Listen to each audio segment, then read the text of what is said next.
네, 우리 지난주에 이어서 시편 기도 계속하겠습니다. 그럼 지난주 했던 거 기억나시나요?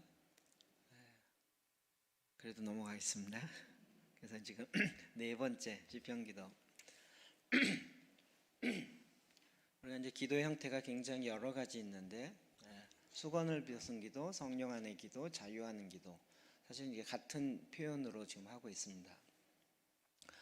그것은 이제 자유로운 거죠. 성령 안에서 자유롭게 기도하는, 그러니까 어떤 형태를 갖고 있기보다는 자유롭게 하는 기도를 이야기합니다. 지금 이 시편을 갖고 하는 기도는 어떠한 형태를 갖고 있죠. 그래서 이것을 예전적인 기도, 어떠한 전례에 따르는 형식을 갖춘 기도의 한 형태라고 이야기합니다. 여러분들 시편 기도는 이것만 있다 이렇게 얘기하면 안 되고요. 시편으로 기도하는 여러 가지 방법이 있는데 그 중에 한 가지 방법이다.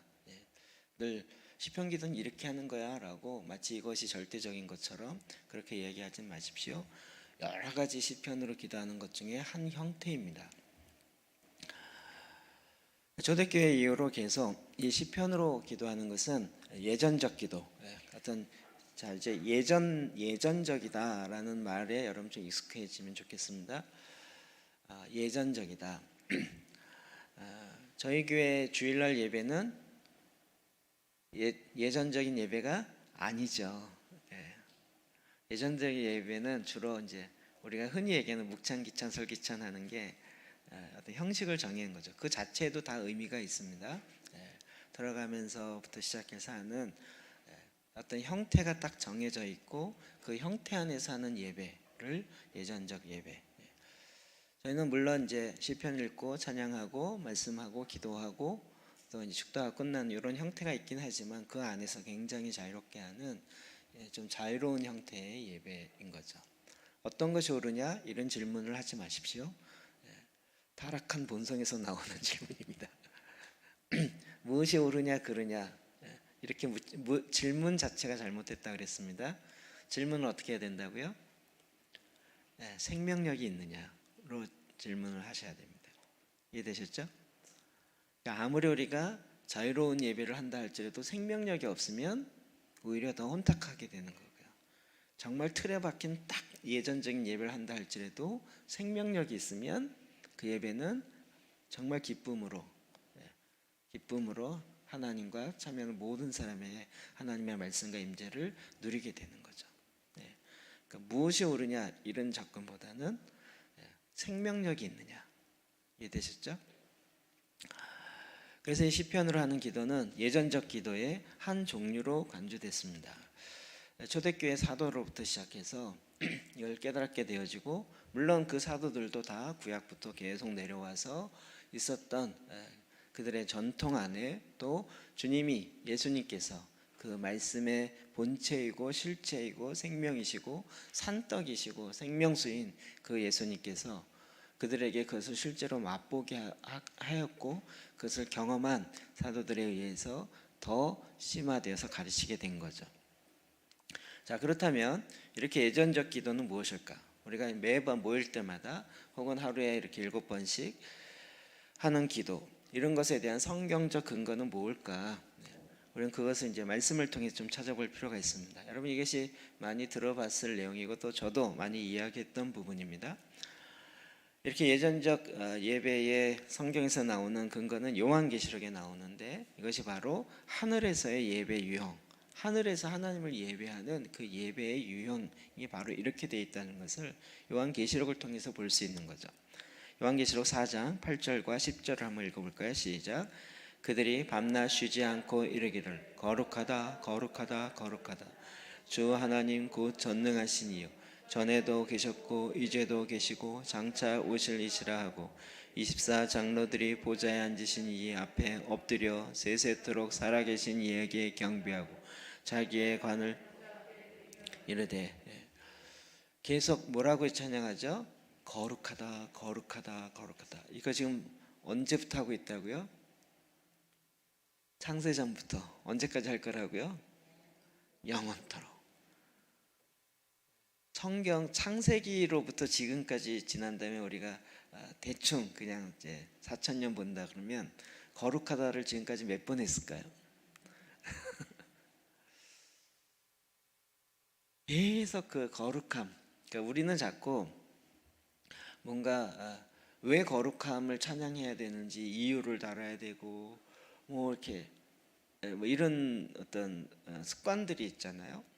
근데 하나님 보좌 앞에서 드려지는 찬양은 그냥 그 거룩함 자체로 계속 그냥 거룩함의 실제고 그 앞에 거룩하다라고 얘기할 수밖에 없는 거죠. 제가 가끔 스포츠 이렇게 야구나 이렇게 보면 요즘 야구 해설하는 해설자가 2명 내지 3명이 하잖아요. 저는 이제 한 사람이 옛날엔 하다가 이게 큰 변화죠. 옛날 전에 TV 보면 늘 사회자는 1명이었잖아요. 요즘은 1명인 경우가 거의 없죠. 2명, 3명, 4명 뭐 많게. 그러면서 막 튀어나오면서 하잖아요. 얼마 전에 이렇게 뭐 하여튼 무슨 야구 프로를 봤던 것 같은데 그 해설자가요. 그러니까 아나운서가 있고 야구를 이렇게 전공으로 하는 해설자가 있는데 이 사람이 해설을 안 하고 어 듣는 제가 이제 이 사람이 습관인 거예요. 홈런을 치잖아요. 그러면 보통 아나운서는 백 중심에 맞았습니다. 볼이 계속 뻗어가고 있습니다. 뻗어갔습니다. 자, 장을 넘겼습니다. 이렇게 가잖아요. 근데 이 해설자는 매번 그래요. 매번 막 답답하긴 했어요. 그런데 유치한 예인데 우리가 보통 감동하고 그럴 때 거의 그렇잖아요. 똑같은 말이 계속 반복되는 거예요. 계속 반복. 보통 이제 우리 요즘에 이제 표현이 거의 대박으로 이렇게 통일되는 것 같아요. 막 정말 너무 멋있는 광경을 보면 대박. 더 멋있는 것 같아. 진짜 대박. 완전 대박. 이래가면서 표현이 그렇잖아요. 그러니까 우리는 자꾸 뭔가를 이유를 설명해야 되고 거기다 뭔가를 달아야 된다라고 생각하는데 이건 그냥 없는데 만들어내서 거룩하다라고 하는 것이 아니라 하나님의 거룩함 실제 앞에 매번 거룩하다라고 말할 수밖에 없는 거죠.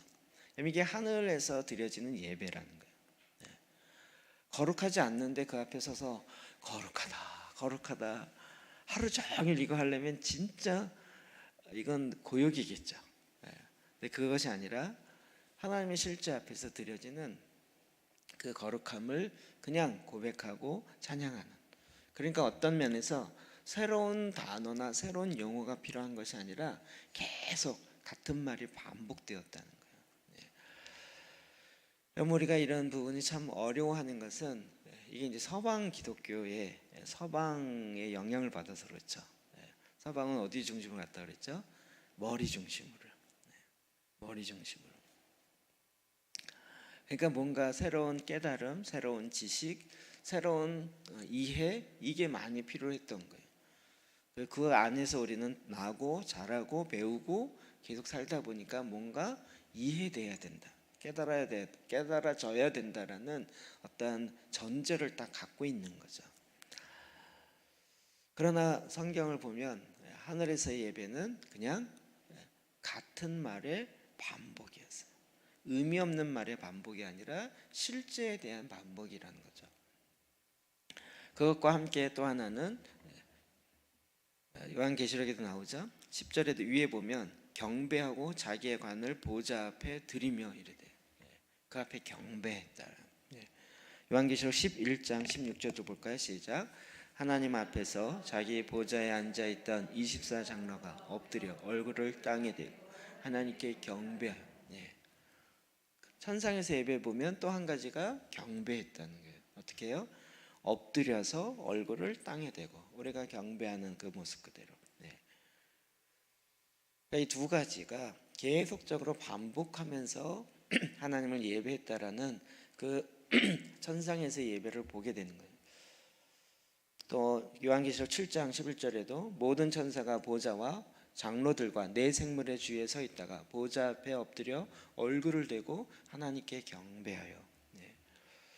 천상에서 예배는 다 그냥 엎드려서 경배하는. 그러니까 우리는 자꾸 어떻게 엎드리나요? 이게 질문이잖아요. 아니라 그냥 또 이렇게 엎드리는 게 진짜 맞는 건가요? 이런 질문이 뭐라고요? 유교식 질문이라는 거예요. 어떻게 해야 형태가 맞나요? 이런 거예요. 진짜 그냥 완전히 꼬꾸라지는 경우도 있고요. 아예 엎드려서 이렇게 팔을 벌리고 완전히 정말 온 이 육체가 다 몸에 땅에 닿도록 뭐 다양한 엎드림이 있을 수 있어요. 그것도 각 의미가 있긴 하지만 일단은 엎드려서 주님을 경배한다. 이 두 가지가 천상에서의 예배에 있었던 성경에서 계속 표현되는 것을 보는 거죠. 그래서 우리가 지금 시편으로 기도하는 이 기도에 있어서 우리에게 굉장히 중요한 성경의 원어의 접근이 하나 있는데 히브리서 1장 14절에 있는 말씀입니다. 같이 한번 읽어봅시다. 시작.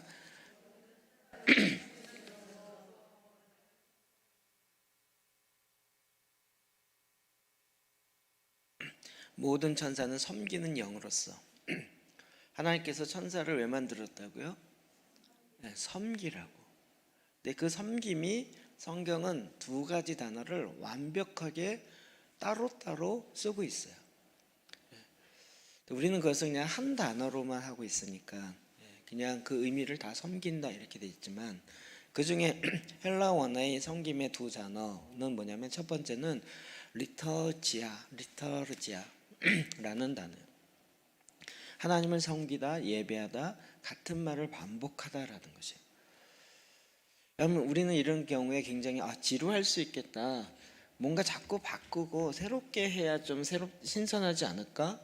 마치 우리가 옷을 입을 때 매일 똑같은 옷을 똑같이 입으면 지루하겠다.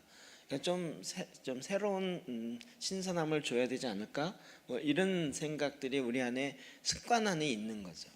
그러다 보니까 하나님을 찬양할 때도 또 이렇게 기도할 때도 뭔가 새로운 말을 자꾸 해야 된다는 그런 우리의 생각들이 들어가 있는 거죠. 그런데 하나님은 무엇을 보신다고요? 우리가 지금 말을 어떻게 하느냐. 그러니까 우리의 마음에 있는 것이 말을 통해서 나오기 때문에 그 말을 들으시지만 그 말을 들으면서 어디를 보신다고요? 마음을 보시는 거죠. 중심 본다니까 배 본다는 얘기 아니라는 거 아시죠? 마음을 보신다는 거죠. 사무엘상 16장 7절이요. 시작. 사람은 외모를 보거니와 나 여호와는 중심을 보느니라 하시더라. 아멘. 그러니까 우리가 시편 기도할 때 계속 집중해야 될 것은 내가 지금 어떤 마음으로 이것을 읽고 있고 이것으로 하나님께 경배하고 있는가 하는 것을 보는 거예요. 이해되시죠? 어떤 사람은 막 읽다 틀려. 제가 많이 틀리죠. 그럼 그렇게 성경 읽다 틀리냐? 하나님은 틀린 걸 보는 게 아니라 마음을 보십니다. 여러분 틀린 것만 보지 마십시오. 안 틀리면 좋겠죠, 물론. 그런데 틀리고 싶어서 틀린 사람이 있을까요? 여러분 이거 생각할 때 왜 맨날 이러냐 그러는데 맨날 그러고 싶어서 그런 사람이 있을까요? 우리는 자꾸 표현이 이상하게도 우리 유교의 표현이 그렇잖아요. 늘 정말 100가지 중에 한 가지 잘못되면 99가지 괜찮은 걸 얘기하지 않고 요 한 가지를 이야기하는 습관들이 있죠. 요 하나만 제대로 되면 좋았을 걸 이런 거예요. 그러면 그 하나가 잘못돼서 안 좋았다는 얘기예요? 아니죠. 99가지가 너무 좋은 거잖아요. 이 얘기를 하면 되는데 이른다 그래서 그러면 기분이 확 상하죠. 그러면 또 뭐라 그래요? 당신 잘 되라 그러는 거야? 너 잘 되라 그러는 거야? 그러면 그 얘기를 들으면 더 화가 나죠. 여러분 어떠세요? 주로 말하는 입장이라 별로 모르겠어요.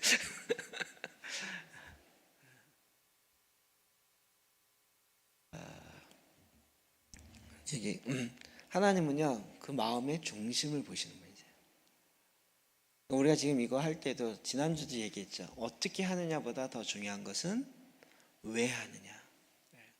이걸 왜 하느냐. 그걸 바로 지금 깨닫고 내가 지금 어떤 마음에서 해야 되는지를 계속 봐야 되는 거예요. 같은 말이라도 그 사람의 마음에 따라 다르게 해석되는 게 있죠. 특히 우리나라 그런 게 참 많죠. 네. 또 생각나는 게 있어서 충청도 가서 거시기를 해석할 줄 알면 이제 된다 그러더라고요. 근데 그거 해석하는데 20년 걸려도 해석이 안 되는 게 있어요. 충도는 알았어요 이거. 전라도가 거시기죠. 네. 알았어요 이거. 이게 진짜 해석이 잘 안 되는 거예요. 알았어요. 이것 좀 해주세요. 그런데 알았어요. 이게 무슨 뜻일까요? 이거 충청도에 있는 목사님은 그 얘기를 한창 하신 거예요. 곁길로 세지 말아야지, 주님. 그러니까 우리의 억양에서도 그렇지만 또 제일 중요한 우리 마음에서부터 나오는 그 표현들이 있다는 거예요. 하나님은 어딜 보세요? 마음을 보시는 거죠. 마음이요. 그러니까 이 지금 같은 단어가 계속 반복되어져도 그 마음이 진짜 다른 거죠. 거룩하다. 이거 어떤 마음일까요? 빨리 끝났으면 좋겠다. 빨리. 벌써 아시잖아요. 똑같은 거룩하다. 거룩하다. 뭘까요? 지겹다. 이게 좀 다 맞아요, 그렇죠? 이게 정말 우리 안에 똑같은 말을 반복하는 것이 아니라 마음의 중심으로부터 나오는 이 말씀, 특히 이 부분 시편을 읽을 때 우리가 이것에 대한 반복이 우리에게 이제 왜 이렇게 하는지에 대한 정확한 깨달음과 그 마음을 잡는 게 너무 중요하기 때문에 이 얘기를 하는 겁니다. 또 한 가지의 단어는 디아코니아라는 거예요. 디아코니아. 그래서 여기서 이 명사화가 되면 섬기는 자, 디콘. 집사님이 디콘이죠. 디콘, 섬기는 자. 교회를 섬기는 집사님. 사람을 섬길 때는 디아코니아 쓰고요. 하나님을 섬길 때는 리터르지아라는 단어를 완벽하게 구분해서 써요. 우리는 다 섬긴다라고 하다 보니까 그런 구분 자체가 잘 안 됐던 거죠. 우리가 보통 디아코니아, 섬긴다 그럴 때 섬기는 대상이 굉장히 다양하고 많을 수 있죠. 사람과 사람을 섬길 수도 있고 뭐 봉사로 섬길 수도 있고 다양한 형태의 섬김. 또 천사가 사람을 섬기라고 이때는 뭘까요? 대상이 누구예요? 사람이니까 디아코니아라는 단어를 쓴 거죠. 그러니까 천사는 지금 하나님을 섬기는 천사도 있고 사람을 섬기는 천사도 있는 거죠. 근데 그때 단어를 다르게 썼던 거예요. 원어에는. 그러니까 여기서 지금 우리가 하나님을 섬긴다, 하나님을 예배하며 섬긴다 했을 때는 리터르지아라 그래요. 보통 이제 우리가 지금 구원의 절기에서 1년 동안 이렇게 52주 동안 보는 본문이 매년 똑같다 그랬잖아요. 그게 리터르지아식 설교 이렇게 표현하는 거예요. 52주가 딱 박혀 있어요. 그래서 지금 그렇게 하는 예전의 형태에 따르는 캐톨릭도 그렇게 하는 경우가 있고 그래서 어느 성당을 가더라도 메시지가 똑같아요. 이런 거 혹시 아시나요? 정교회도 어느 세계 어딜 가도 본문이 똑같아요. 이런 것이 이제 리터르지아라는 거예요. 우리는 그걸 지겨울 것 같다 그랬잖아요. 근데 오히려 이것을 통해서 하늘의 예배를 우리 가운데 풀어낸다는 거예요. 똑같은 말을 반복하는데 깨달아지는 게 다른 거죠. 그리고 그 의미가 달라지는 거예요. 그렇지 않나요? 우리가 이제 똑같은 성경을 읽더라도 어렸을 때 성경을 읽는 것과 그 다음에 진짜 더 많이 읽고 더 많이 읽어서 정결화를 지나서 막 조명의 단계로 막 임하기 시작할 때 이게 와 깨달아지는 게 다른 거죠. 어제 그제 아침인가요? 오순절 한 게 그제인가요? 오순절 새벽기도 재단에 하여튼 엊그제 이거 새벽 예배 하다가 이게 진짜 이렇게 확 온 거예요. 제가 오순절 설교도 했고 그러면서 처음 하면서 와 오순절이 성령이 임하는 날이 아니었구나.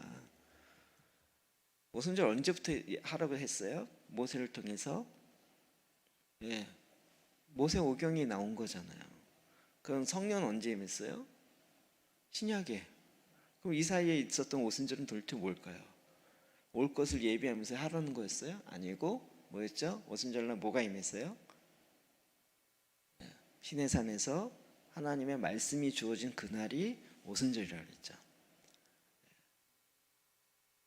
그날을 기억하면서 오순절. 그래서 50이라는 숫자를 센다 그랬죠. 오마르라고 하루하루 이렇게 지어가면서. 그리고 50이 되는 그날 선물을 주시는, 옛날에 설명했는데 기억나시나요? 그래서 이제 그 아침에 이제 그 전날 만들면서 구약에는 말씀을 주시고 진리의 말씀을 주시고 신약에는 성령을 부어 주셨다. 이런 하나님에 대해 딱 생각한 거죠. 제가 쓰면서 진리의 말씀을 주시고 이렇게 쓰고 성령을 주시고 하나님의 영이신 성령을 주시고 이렇게 기억한 건데 새벽에 막 하다가 새벽할 때 정신 없으시잖아요. 그래도 이렇게 하다가 진리의 말씀과 성령을 주셨다. 저는 시내산에 말씀을 주셨다 이거 딱 생각했다가 뭘 주신 거죠? 진리와 영을 주셨다. 이거 갑자기 뭐가 딱 매치돼요? 진리와 영을 주셨어요. 하나님은 영이시니 예배하는 자가 영과 진리로 예배하죠. 와 오순절날 이게 완성되는구나 이렇게 되는 거예요. 이게 진짜 빛같이 훅 지나가는 거예요. 그런데 그때부터 확 풀어지는데요. 그렇구나. 예배 중에 진리만 갖고 예배하면 어떻게 될까요? 영이 없는 진리로 하는 예배.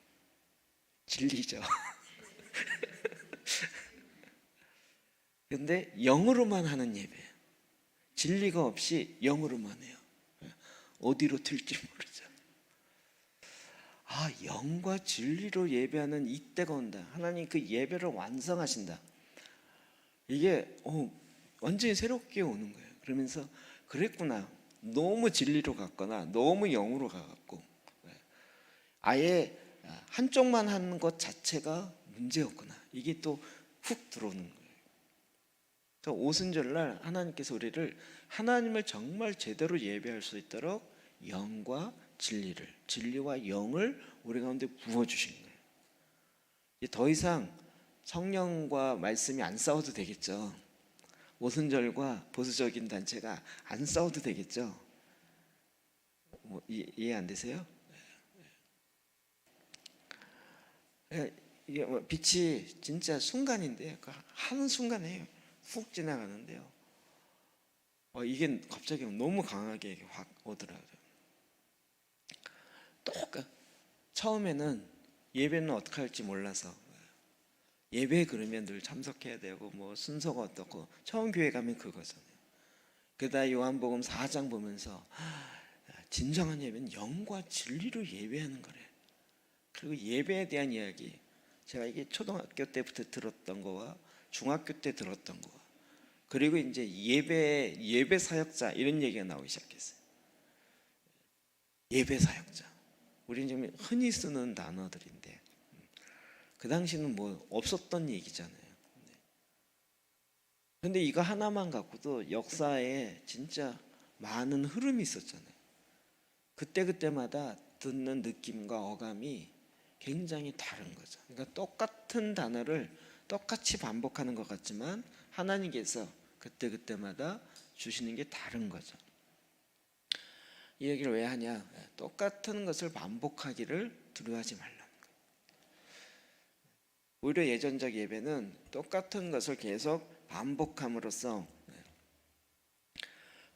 하나님이 그때 그 순간에 부어주시는 하나님의 새로운 은혜를 경험하게 되는 거죠. 우리가 지금 시편 기도 처음 하니까 너무 이렇게 생소하기도 하고 신기하기도 하고 또 새로운 은혜도 있고 이러잖아요. 이거를 하루에 7번씩 지금 20년째 계속 한다면 어떻게 생각하겠어요? 여러분 벌써 머리만 생각만 해도 머리가 아프시죠? 그걸 꾸준히 하면서 오히려 더 그들의 속사람이 새로워지는, 그러니까 이거를 제대로 이해하셔야 되는 거예요. 왜 우리가 이렇게 하는지를. 그렇지 않으면 딱 하면서 이거 뭐 너무 형식적이네 이런 생각이 탁 오는 거죠. 왜냐하면 우리가 갖고 있는 전제예요. 형식적인 건 다 틀렸다. 형식적인 건 다 율법주의다 라는 생각들을 많이 하고 있었기 때문에 그냥 형식이 딱 주어지면 이거 형식이 나를 묶는 것 같아. 난 자유로운 게 좋아. 이러면서 그렇게 가려는 경향들이 있죠. 여러분 안 그러신가 보네요. 저만 그런 것 같습니다. 그래서 지금 우리가 시편 기도를 하는 것은 이와 같은 하나님을 섬기는 리터르지아의 예전적 예배 형태를 하고 있다는 거예요. 이해되시죠? 여러분 시편 기도를 하거나 책을 나눠줄 때 사람들이 첫 번째 반응이 뭐죠? 우와 이거 진짜 좋겠다 이러는 건 아직 저는 못 들어봤어요. 뭐죠? 보면서 캐톨릭 같네. 캐톨릭 같은 기도는 이건 의미도 없이 그냥 주문해오는 이런 기도는 이미 다 잘못됐다고 얘기했는데 이걸 또 왜 하려 그래? 이런 식의 접근인 거죠. 뭐가 지금 안 풀어진 거예요? 섬기다라는 천상에서 예배의 핵심이 무엇이냐. 그럼 이거 우리 기도의 집 이야기할 때도 했던 거죠. 계속 반복하면서 찬양을 하더라도 반복하면서 말씀을 읽더라도 4번 이상 반복하면서 그 자체가 바로 천상에서 하나님께 예배했던 예배의 형태의 모습을 우리가 갖고 온 거다 이렇게 접근을 했었죠. 했었어요. 자, 초대교회는 이 시편을 가지고 기도했던 여러 형태가 있었는데 그 중에 크게 보면 두 그룹을 좀 볼 수 있습니다. 첫 번째로는 성령 안에 성숙한 사람들의 그룹인데 이분들은 시편 150편 전체를 가지고 매일 기도했습니다. 매일. 이 얘기 몇 번 드렸죠. 시편 150편을 어떻게 하느냐. 그런데 이게 여러분이 우리 성경 읽기 해보면서 그 흐름을 보면 좀 알 수 있지 않을까요? 처음에는 1년에 1독한다라는 목표를 엄청 세웠다가 엄청 못 지켰죠. 그렇죠. 그래서 제가 또 어느 목사님이 성경을 도대체 얼마나 읽어야 됩니까? 그랬더니 그분이 뭐라 했냐면 자기 나이만큼 읽어야 됩니다 이랬어요. 계산해 보니까 갑자기 숨이 딱 막히는 거예요. 그러다 이제 우리가 꾸역꾸역 한 장씩 읽다가 석 장씩 읽다가 처음에 10장 읽으라 그랬다가 다시 내려와서 한 장씩 내려왔다가 그러다 이제 3장씩 읽다가 조금씩 올려다 이제 10장씩 읽다가 지금 이렇게 맞죠? 그러면 과거에는 이게 안 됐는데 지금은 이렇게 읽게 되는 게 뭐의 차이일까요? 반복도 있고 또 뭐가 있을까요? 우리의 그릇이 커지기 시작하는 거죠. 내가 내 속사람의 그릇이 커지는 거예요. 그러니까 소위 말하는 뱃속에 채우는데 이 배의 배꼴이 커지는 거예요. 처음엔 조금만 먹어도 우유 조금만 먹어도 배가 불렀어요. 우유 뭐 400ml인가 이거 하나만 먹어도 어린아이였을 때는. 근데 이제 자꾸 크니까 어른이 되니까 우유 400ml는 뭐예요? 갈증 날 때 마시는 정도지 이게 식사가 될 수는 없는 거죠. 뭐가 커진 거예요? 우리의 배꼴이 커진 거예요. 우리의 그릇이 커진 거죠. 전에는 10장만 읽어도 와 많이 먹었다, 너무 배가 부르다 이렇게 됐었는데 이제는 이게 배가 안 부른 거예요. 우리의 그릇이 커지는 거예요. 그릇이 점점점 커지니까 우리의 시간, 우리의 공간 이런 것들이 점점 많아지는 거예요. 그래서 이게 뭔 얘기인지 여러분 제가 이제 이해되는 건 제가 이제 교회 짓는 것과 관련돼서 제가 처음부터 이렇게 다 짓는 일을 했으니까 뭐가 어디에 어떻게 공사했고 이게 머릿속에 다 들어와 있거든요. 그래서 저는 본당 딱 들어와도 이렇게 딱 들어서 3번 스캔하면요 쫙 읽혀요. 제가 제일 좀 마음에 좀 거시기한 건 등이 나갔는데 안 가는 거거든요.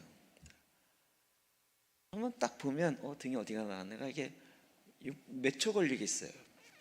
근데 그냥 이렇게 쫙 스캔하면 불이 안 켜졌네, 뭐가 어떤 데가 그냥 쫙 읽혀요.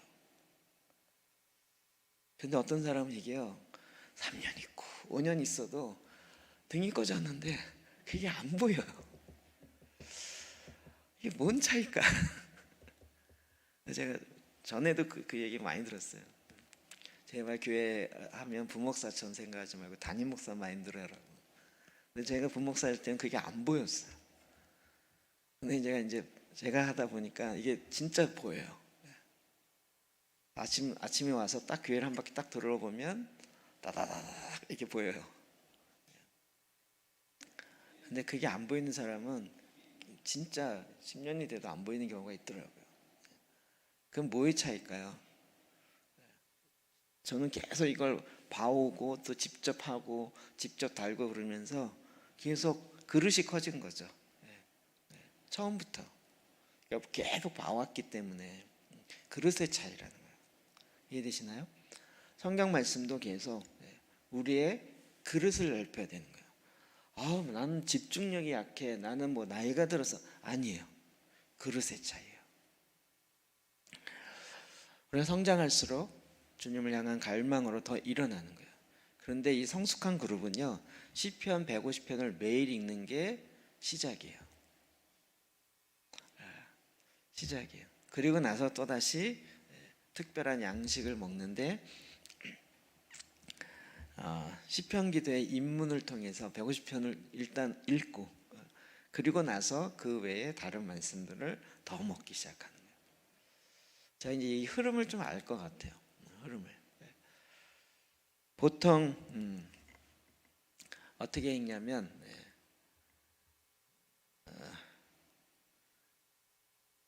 시편을 기본적으로 처음에 읽고 그 다음에 성경을 자기가 정한 걸 읽고 보통 4시간 내지 이 정도 걸리고 그리고 나서 기도하기 시작해.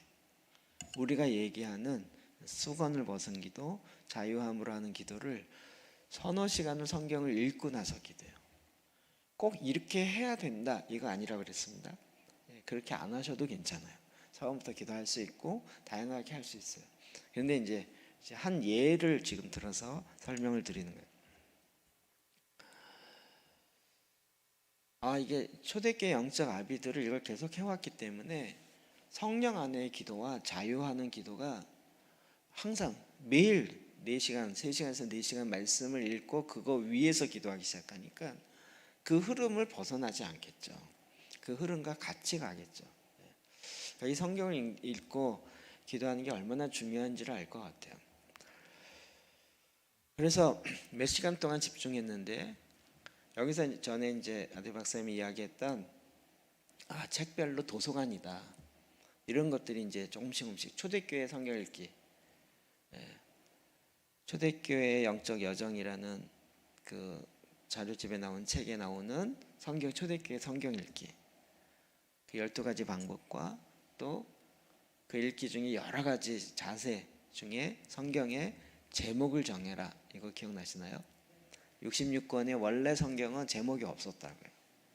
대부분 뭘로 정했어요? 첫 번째 나오는 단어. 창세기가 왜 창세기예요? 첫 번째 나오는 단어가 제니시스 창조하다라고 되어 있기 때문에 창세기라고 지은 거예요. 그렇지 않으면 기록한 사람의 이름을 적었어요. 야고보서, 야고보가 기록한 거. 예. 그러니까 성경은 원래는 처음에 성경에 이름이 없었어요. 그러니까 각 권의 이름이 없었다고요. 그래서 그 이름을 도서관과 같아서 자기가 읽으면서 자기가 정하라고. 그러면서 예로 들었던 게 룻기잖아요. 예. 이민과 관련되어진 말씀. 예, 그거 기억나시죠? 네. 이런 내용이 이제 여기에 해당되는 거죠. 아, 성경을 그렇게 계속 읽으면서 그렇게 자기가 읽고 자기가 정리해 놓은 것을 자기가 제목을 붙여서 놓는 거예요. 주로 신약 성경을 한 번 읽었고요. 일주일에 한 번 읽었고요. 그 다음에 서신서는 매달 읽었는데 특별히 읽는 방법이 있었더라고요. 이분들이 그렇게 했다는 거예요. 그래서 토요일날, 금요일날 저녁에서 토요일날까지 밤을 새서 성경 읽는데 첫째 주 토요일날은 이사야, 둘째 주 토요일날 금요일 저녁에서 토요일날까지는 예레미야, 셋째 주에는 에스겔, 넷째 주에는 다니엘과 소선지서, 이런 식으로 해서 금요일 밤에서 토요일까지 읽는 거예요. 이렇게 되면 어떻게 될까요?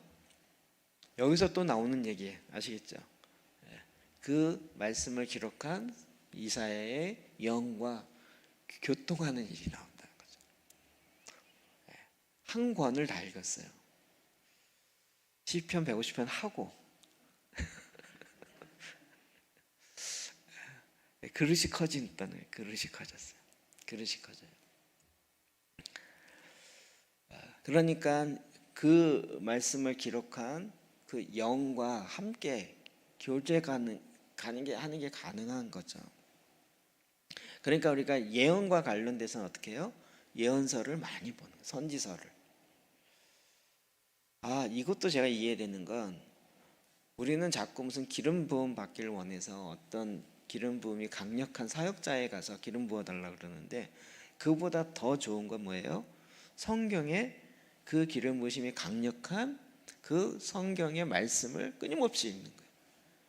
그러면 이사야에게 임했던 성령님이 우리에게 임하시는 성령님과 다른 걸까요?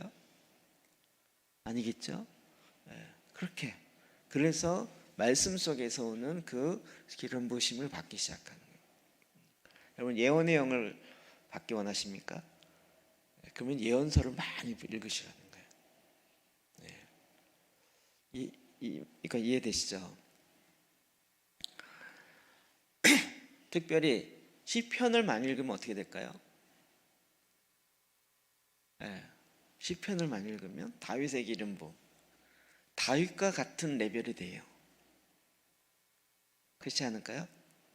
다윗에게 임했던 그 예배의 기름 부음, 그 예배 안에 또 엄청난 예언도 있고 계시도 있고 또 그 마음의 중심으로부터 나오는 인간의 실체를 알고 이야기하는 그런 것까지.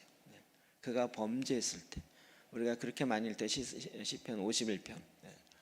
여러분 이번 주일날 말씀 잘 이해되셨나요? 어렵지 않으셨어요? 제가 막판에 시간이 없어서 몇 개를 좀 빼갖고 그러는데요. 사망의 음침한 골짜기. 제가 뺀 것 중에 몇 가지 중에 시간이 없어서 뺀 것 중에 하나는 뭐가 있냐면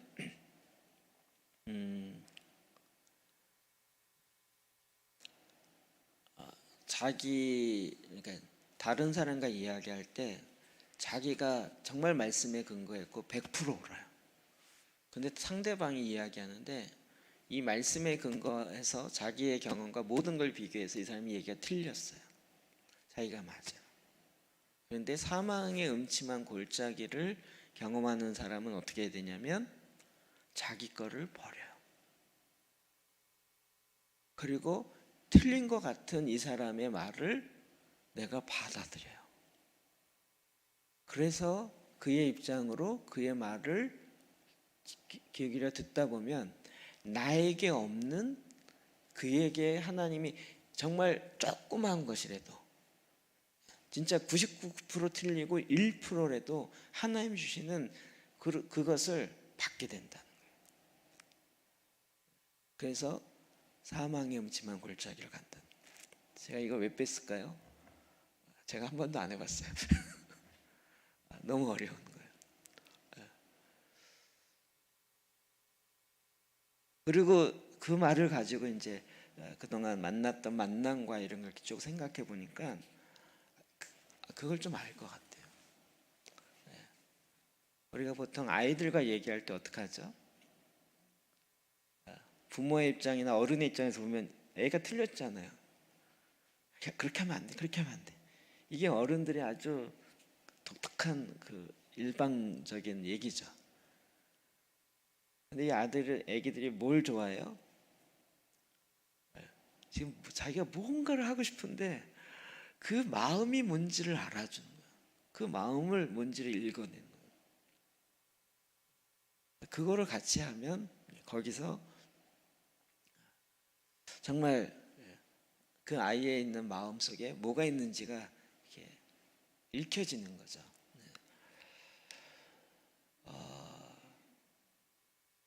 우리의 삶에 날마다 십자가를 진다. 이게 사망의 음침한 골짜기에 나의 혼의 옛사람의 관련된 모든 것들을 그리스도와 함께 죽을 때 거기에 죽음 이후에 나타나는 주님의 부활의 생명에 이르게 된다는 거예요. 여러분, 이렇게 성경에는 진짜 깊이 있는 다양함들이 있습니다. 그리고 두 번째 그룹은 믿음에 있어서 처음 시작하는 사람들을 위해서 만든 시편 150편. 이게 처음 한 사람들은 해보지도 않고 질려서 그냥 아예 포기하더라. 그러니 어떻게 할까? 그래서 처음 읽는 사람들을 위해서 만든 게 시편 중에 75편만 뽑아서 그것도 짧은 거 중심으로 좀 뽑아서 그걸 가지고 시편 기도를 하게 하자. 그것도 그냥 하면 좀 힘드니까 어떤 테마를 정해서 시간대별로 7번에 나눠서 아침에 깨어나면서 죽으면서 깨어난 것 관련된 것 중심으로 시편을 뽑고 이렇게 하자. 그래서 아주 쉽게 만든 게 여러분 손에 있는 시편 기도책이에요. 여러분, 이거 어디 가서 막 대단한 거라고 막 이렇게 얘기하지 마시고요. 기도를 처음 하시는 분이 쉽게 시편 기도와 말씀 기도와 정말 예배가 뭔지를 알 수 있도록 해준 것이 바로 시편 기도예요. 이게 시간에 따르는 시편으로 갖고 하는 기도라는 뜻의 아그비아라는 원어, 아랍어로 아그비아라고 되어 있어요. 일반적으로 이제 아그비아 책입니다 이렇게 얘기하는데 잘 이해가 안 되고 못 알아들으니까 그냥 우리 말대로 시편 기도 이렇게 이야기하고 있는 겁니다. 자, 우리가 잘 아는 것처럼 이게 이제 왜 이렇게 나왔는가? 여러분, 다시 말씀드리지만 처음에 서론을 이야기한 것처럼 시편으로 하는 기도에 다양한 형태가 있는데 그 중에 한 예전적 형태의 기도가 시편 기도예요. 이 말 이해되시죠? 네. 자, 그걸 전제로 왜 이렇게 하루에 7번씩 하냐? 시편 119편 164절입니다. 시작. 내가 하루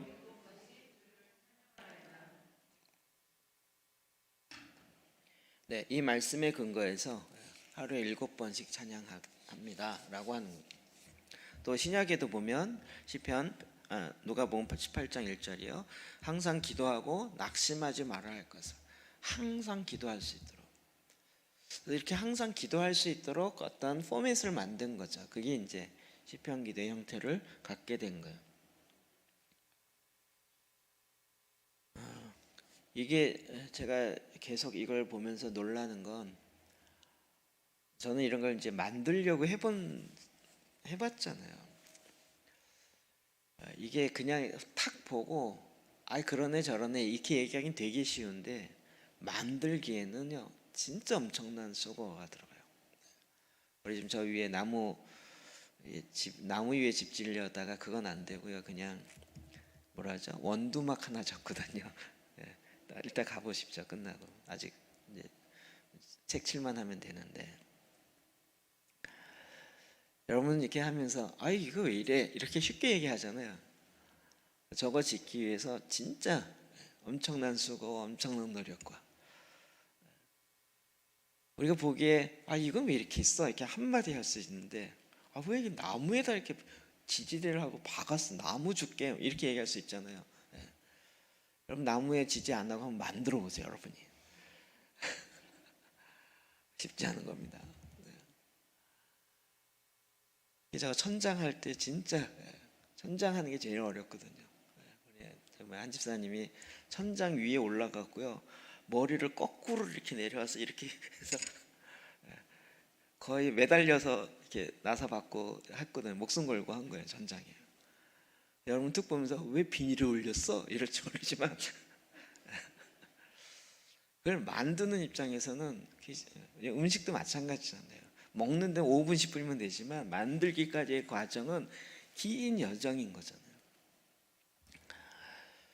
이 시편 기도도요, 그냥 딱 보기에 왜 이렇게 만들었어 이럴지 모르지만 그 안에 들어가 있는 내용과 이렇게 보면 저는 이제 만들어 본 그런 비슷한 거를 만들려고 했던 사람의 입장으로 보면 이건 기가 막힌 작품이다 이 생각이 드는 거예요. 자, 왜냐? 여러분이 깜짝 놀랄 거예요. 이 기도는요, 그리스도의 구원 사역에 초점을 맞췄어요. 이게 계속 들어왔죠. 우리 구원의 절기할 때 성경에 나오는 절기, 하나님의 절기를 다 예수 그리스도의 구속사, 구원의 관점으로 이야기한 거죠. 그러니까 지금 절기 얘기할 때 계속 신약과 연결돼서 우리가 새벽에 기도하잖아요. 여러분 이것도 기도는 그걸로 기도를 안 해봤죠. 저도 힘들어요.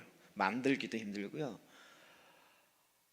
진짜 어젠가 무교절 갖고 기도하는 거 진짜 어려웠어요. 이게 설교 준비하는 것보다 더 시간이 걸렸어요. 무교절이 있는 건 알겠어요. 그때 뭘 할 때 누룩을 주시면 알겠는데 이걸 갖고 기도 6월절도 알겠어요. 오늘 했던 대속제일 오늘 한 거죠. 대속제일 있다라는 걸 아는데 이걸 갖고 기도를 어떻게 해봤는지는 저도 만들면서 끙끙거리면서 안 되는 거예요. 그래서 어제 그거를 밤 11시 반인가 올렸어요. 오늘 혜진 선수는 어떻게 인도했는지 저도 모르겠어요. 미리 봐야 좀 하고 이렇게 인도할 텐데 뭐 어제 다른 일도 많았지만 끙끙거리면서 이런 게 많아요. 여러분 제발 뭐 이렇게 만들었어 이런 얘기 좀 하지 말아 주세요.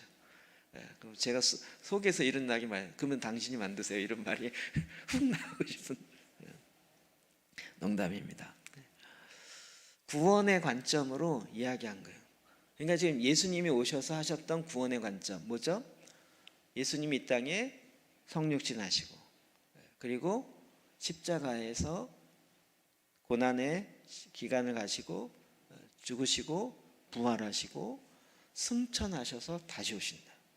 이게 절기와 그대로 연결돼 있죠. 6월절은 뭐와 연결돼 있어요? 예수님의 십자가의 죽으심. 그 다음에 무교절은 뭐와 관련돼 있어요? 누룩을 조심하라는 것도 있고 무교절 앞에 있는 초실절. 초실절은 부활의 첫 열매와 관련돼 있고요. 다 실제 우리 그때 이스라엘의 7 절기할 때 신약과 연결된 것도 다 이야기했잖아요. 그럼 지금 이 7번 하는 기도가 가만히 보십시오. 뭐와 연결돼 있어요? 예수님의 구속사역과 관련돼 있어요. 그러니까 이 7개의 그냥 시간만 나누는 것이 아니라 그 시간이 예수님의 구원사역과 관련돼서 어떻게 아침 우리가 제1기도 했어요. 1기도는 뭐와 관련돼 있어요? 부활. 자다가 일어나서 부활과 관련된 말씀. 그것도 어떻게 해요?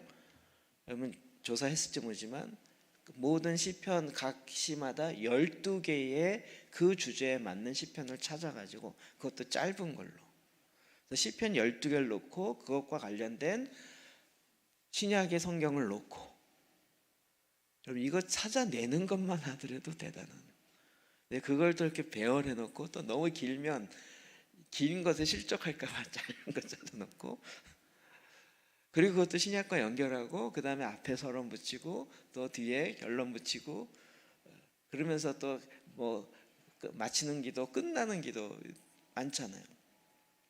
이거를 다 저는 이거를 그 큐브 같아요. 이렇게 보통 우리는 이렇게 맞출 때 그러니까 우리는 보통 X축, Y축 두 개만 생각하잖아요. 그러니까 플라톤의 그 헬라 철학의 거룩하고 속된 거. 그런데 이게 하나 더 나와. 삼면이 돼요. 그러니까 지금 이 하루에 어떻게 해요? 한 예수님의 구속 사역을 하루에 다 한 번씩 경험해요. 그걸 또 이렇게 틀어가지고 1년 동안 구원의 절기에 따라서 또 1년 동안 또 그걸 경험해요. 이 큐브를 이렇게 맞추고 이렇게 해갖고 딱 완성된 형태로 만든 것처럼 시편 기도를 그렇게 만들어놨어요. 바이블 코드도 아니고요. 와, 이 생각을 어떻게 해냈지? 여러분 그냥 하잖아요. 근데 전체 이 설계도를 놓고 보니까 야, 그 절기를 구원의 절기로 해석해서 다시 한 것도 대단한데 그걸 또 여기는 매일 할 수 있도록 관련돼 이렇게 연결해 놨어요. 그러니까 일기도 이런 것들이 그냥 지나가는 게 아니고요. 예수님의 생명이시고 말씀이시고 구원의 실체이시고 하나님의 영광이시고 이분의 이 모든 것이 매일의 삶 속에서 경험될 수 있도록 그렇게 둔 거예요. 이거 뒤가 나와요. 주요. 이 순서가 죄송합니다. 어떻게 이렇게 됐지? 그래서 우리가 잘 아는 것처럼 일기도는 어떻게 돼요? 아침 6시에 부활과 관련된 거. 그 다음에 제3시 기도는 아침 9시에 성령이 부어지는 거예요. 성령이 부어 아침 9시입니다. 그래서 베드로가 뭐라 그랬어요? 술 취한 게 아니다 이렇게 얘기한 거죠. 제6시 기도는 12시 십자가에 못 박히는. 그러니까 고교와 관련된 시편을 12개를 뽑은 거예요. 그것도 짧은 걸로. 그리고 그거 관련된 신약을 두고. 그 다음에 11시 기도는 오후 5시. 이건 해 질 때, 예수님이 십자가에서 내릴 때. 그 시신 가운데 순전한 나들을 부었던 그 향유를 부었던 것과도 좀 연결시켜 놓고요. 또 세마포옷으로 감싸는 기도. 제가 그래서 이게 좀 요즘은 좀 이해가 돼요. 보통 이제 개신교의 십자가와 캐톨릭의 십자가의 차이가 뭐죠? 캐톨릭 안 다녀봐서 모르시죠? 개신교의 십자가는 예수님이 달린 모습이 없어요.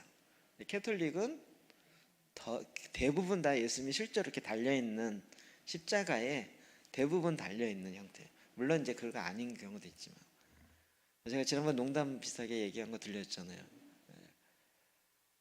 그래서 영성하시는 분들이 계속 그런 십자가 예수님 달려있는 모습 보고 그럴 때 주변 니네 예수님 아직 부활 안 하셨냐? 니네 예수님 이러면서 이제 막 농담하고 이랬다고 기억 안 나시는군요.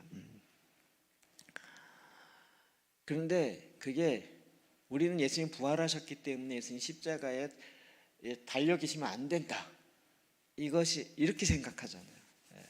게다가 우리 교단은 십자가를 또 걸면 안 되게 돼 있어요. 십자가도 우상으로 한다 그래서 아예 못 걸게. 이 십자가로 인한 논쟁이요, 우리 한국 기독교 안에서도 되게 많습니다. 근데 이게 어떤 게 옳아요? 이렇게 묻는 게 틀렸다 그랬죠. 질문에 속지 마시라고요. 어떤 게 옳아요? 우리는 자꾸 어떤 게 옳은 게 아니라 각각이 그렇게 했던 의미가 뭔가, 그 안에 있는 생명이 뭔가를 찾아야 되는 거죠. 그러니까 십자가에 달리신 예수님을 생각하고 그게 뭘 의미하는지를 봐야 되는 거죠. 뭘 의미하죠? 결국은 나의 옛사람의 죽음과 관련된 거죠. 그렇죠? 예수님의 십자가가 나와 전혀 상관없지 않으시죠? 빨리 부활하세요. 나 빨리 살게. 이런 거 아니라는 거 아시죠? 우리가 옛사람이 그리스도와 함께 죽는데 얼마나 몇 번이나 죽어야 돼요? 그렇죠? 날마다 죽어야 된다는 거 아시죠?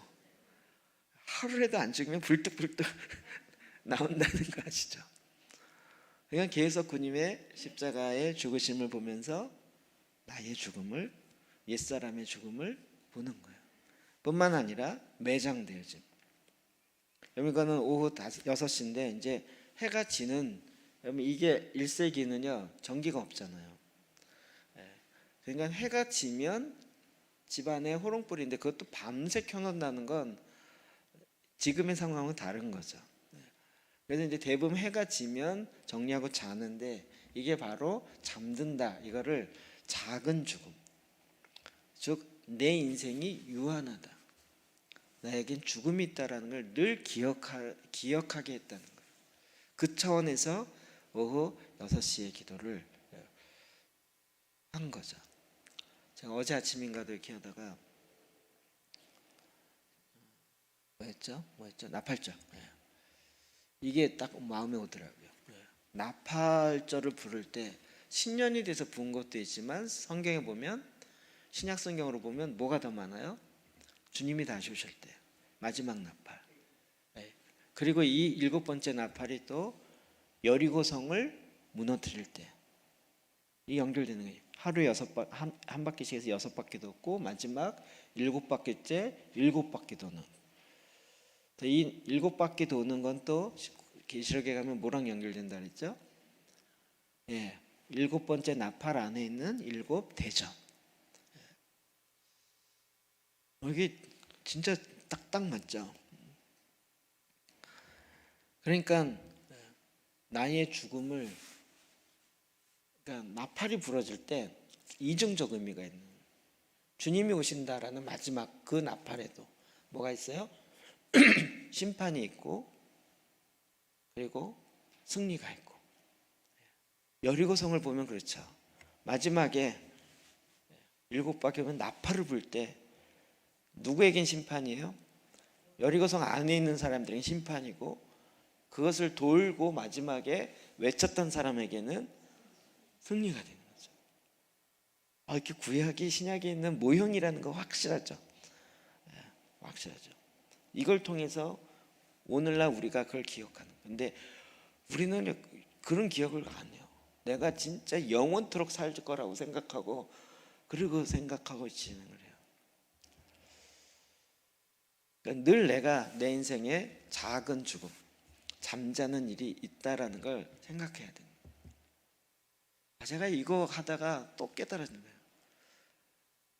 그 아박사님이 아주 자주 그 얘기를 해요. 내가 나이가 많아서 주님께 갈 날이 곧 돼서. 그 얘기 들으면 깜짝 놀래요. 이거 빨리 가시면 안 되는데 이러는데.